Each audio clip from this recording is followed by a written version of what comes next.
Hey guys, Beamer here today with another deck profile. So today's video is a little bit different. This is not a deck list at top to regionals or super high profile event. However, it has been winning a couple of locals here and there. I've actually won a locals with this deck, so it is Daria Runecraft. So I would recommend playing this deck for any number of the following reasons. Number one, you just like playing Runecraft. Number two, you have a lot of alt art promos, and this is a perfect deck in which to run them all. And the third one is if you're a Daria simp. But I think this deck is actually a lot of fun, so I would recommend trying it out if you enjoy this type of Unga Bunga lottery gameplay. So this deck is a bit of a mid-range deck. I think it has a good matchup against pretty much everything except, I would say, probably Havencraft if they run Themis, and also it's a little bit weak against Dragon as well. But every other deck I feel like it can beat. So let's get into it. So the first card is something that you don't usually see a lot of, but it's Magical Strategy. So what this card does is when you play it, you summon a token. So just a 2/1 follower. So when you go first and you just play this card, a lot of decks can't answer on turn 1, so it means you're hitting them in the face for 2, which is great because they only have 20 life and you need to start somewhere. And also, unlike any other follower, this is actually a spell, right? So counts towards your spell chain, and that is something that's perfect for this deck. So Magical Strategy, pretty good card. The next one is 2 copies of Angelic Snipe. So again, as I mentioned before, if you want to play your old art Angelic Snipes, this is a great way to play them. So I run 2 copies of this. This is good for controlling the early game, and just you know, the flexibility of being able to allocate 2 damage is, you know, pretty strong in the early game, and even in the late game it has applications and it gets you close to spell chain. So 2 copies of Angelic Snipe.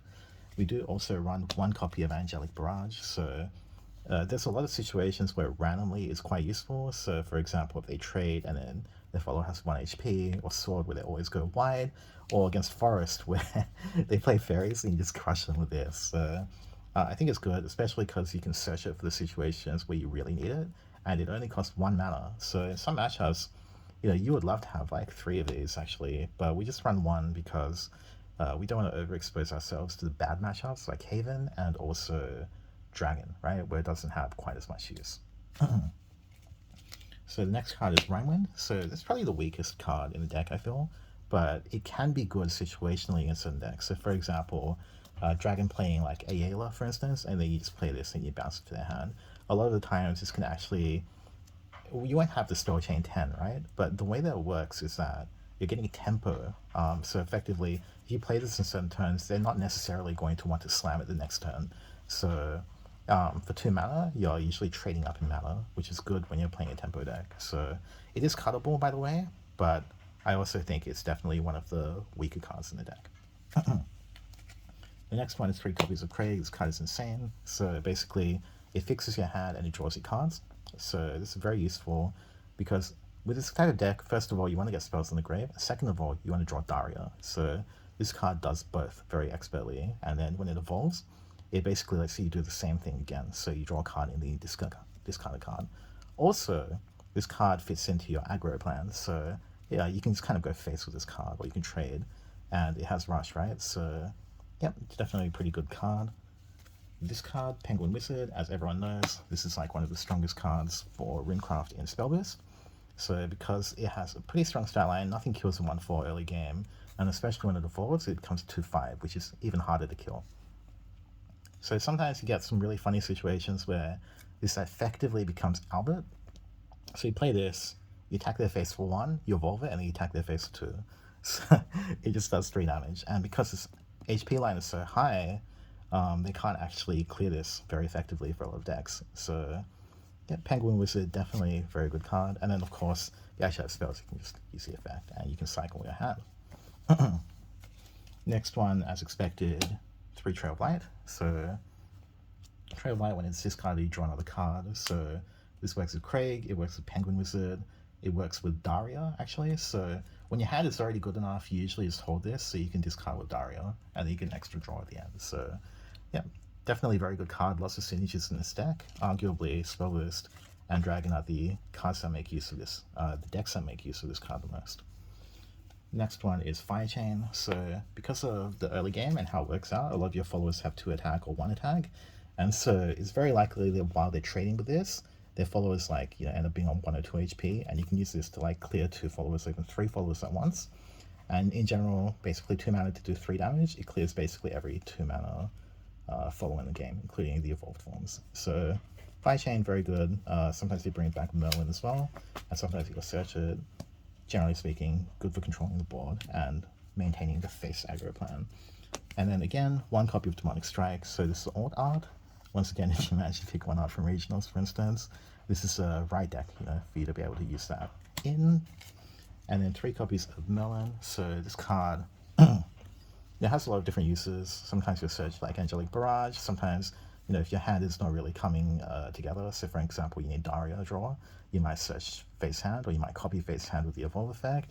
And then what I typically do with this card actually is I just search Demonic Strike, use Demonic Strike to face, and then evolve this. And then basically, the order will differ obviously depending on how much mana you have, but in the late game, this card can be like 6 damage effectively, and you just evolve and you keep using Demonic Strike. That's Melon. Next one is probably one of the best cards in the deck, so Runeblade Summoner. When you have spent 10 spell chain, you can just attack their face for 5. Very hard to deal with for most decks. Now, of course, you do want to watch out for them having open mana, but if they don't have open mana, bam, 5 damage. So this is a card you least want to see before Daria, because you actually want to you want to cheat this out with Daria effectively and make the cost 0, and then you attack them for 5 on the same turn. So that's generally what you want to do with that card. And you can tempo it. For example, if you don't see yourself getting to 10 spell chain and you're on 5 spell chain, just play it as a 5/5, it's fine. Next card is Witchbolt. So because this deck has so many early evolves, sometimes it doesn't get cleared. You play this, you draw a card, you do 5 damage, clears everything pretty much. So it's a good card in general. Can be copied by Melon too. Face hand. So this card you can usually just discard early game, and if you actually need to draw cards, you just copy with Melon. And keep in mind that you get 1 play point back, even if you Melon it, as long as you have 10, or rather 11 spells in the grave. And then again, this is probably the spell that you most want to see after playing Daria. So when you play Daria, you almost always have 10 spell chain. So this card kills a follower, and also it does 3 face damage to the enemy. So I mean, you have a lot of 3 damage kind of spells in this deck, and so once you get going, it's like a huge amount of tempo, and they're scared of everything that you do. And then 1 copy of Execution. I think it's just really just to it's just there as a bit of a deterrent against like huge cards. Sometimes you just need to clear, you know, like Fafnir or something like that, but you just don't have enough Fire Embraces, right? So it's just really there to, like, you know, for the ratios, and potentially if they drop Leo or something like that, you can at least fight back a little bit with this. Next card is triple Mithril Golem. So occasionally you might be able to play this in the late game or on turn 6, and they'll have like a, you know, for example, spell chain 7 to do 5 damage, and spell chain 15. You usually only get this when you Daria. So keep in mind with Daria, so if you're going first and you want to use this combo, you have to play Daria on turn 8. So you play Daria on turn 8, you evolve it for 1 mana, and then you play this for 1 mana, and this will do 5 AoE damage, for instance. Or if you're going second, you can use Evo Point, so you can do this on turn 7. Just make sure that when you're playing this deck going second, you manage your Evo Points effectively, because you don't want to run out of Evo Points before you play Daria. Otherwise, you have to come down to turn late. And then finally, the namesake of the deck, so Dario. So this card's effect, you discard your entire hand, and then you put 5 cards in EX. And then when you evolve it, you can turn 1 spell and 1 follower to 0 mana. So effectively, you want to play this, and you want to hit, generally speaking, this card for 5 storm damage, and you want to hit Fury Embrace for 3 burn damage. So this is like 8 damage. In addition, you have a 5/5 on the board, and you have a 6/6 on the board after evolving. So it would be this Dario here, 6/6. And so basically, not only has your opponent basically taken 8 damage in this turn, but they also have to clear these 2, which is not easy for a lot of decks, unless you're like named Haven essentially. So that is essentially how the deck operates. Now, in terms of the Evolve deck, the Evolve deck is as follows. So we run 2 copies of Penguin Wizard. So actually you should probably put this to 3 after testing, but 2 copies is usually okay. It doesn't really matter unless you draw all 3 actually. So yeah, 2 copies of Penguin Wizard, generally fine. It's like basically Albert for Runecraft, except it doesn't do anywhere near as much damage. Craig again, so this is like your draw engine early game, makes your hand a bit better. Also, I forgot to mention, but if you've already hit like a Dario curve, sometimes you want to deliberately slow down how much you're drawing because you don't want to draw into Runeblade Summoner, you don't want to draw into like other copies of Dario, so just be aware of that. The next one is triple copies of Daria, so I think you can actually cut, you can cut one. I think like after playing this deck a lot of times, never come into a situation where I've evolved 3 Daria. I don't think it comes up, to be honest. And you're pretty much like luck sacking really hard if you're in a situation where you didn't draw like 2 Daria at the same time. So I think you can cut this to 2, and then you can either run a 3rd copy of Melon or a 3rd copy of Penguin Wizard. And the final 2 cards is just 2 copies of Melon. So again, this thing you can just copy Demonic Strike, you can go face hand. It's a skill testing card, you pick what you need, and sometimes you might not know what you need, right? But that's where the skill part comes in. But yeah, I mean, that's basically the deck. I think it's good against pretty much every tempo-based deck, and it has issues with control-based decks in general. The main game plan is you just want to tempo early and aggressively, make sure you draw into Daria, and then after you draw Daria, you want to basically Runeblade summon them repeatedly, and then if your Daria ever survives for whatever reason, well, the game is pretty much just over right then and there. So that's basically the Daria deck in a nutshell. So it's a super mega fun, happy deck.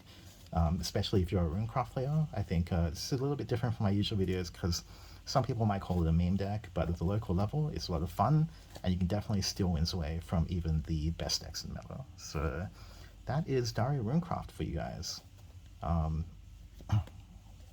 If you like this video, make sure to like and subscribe.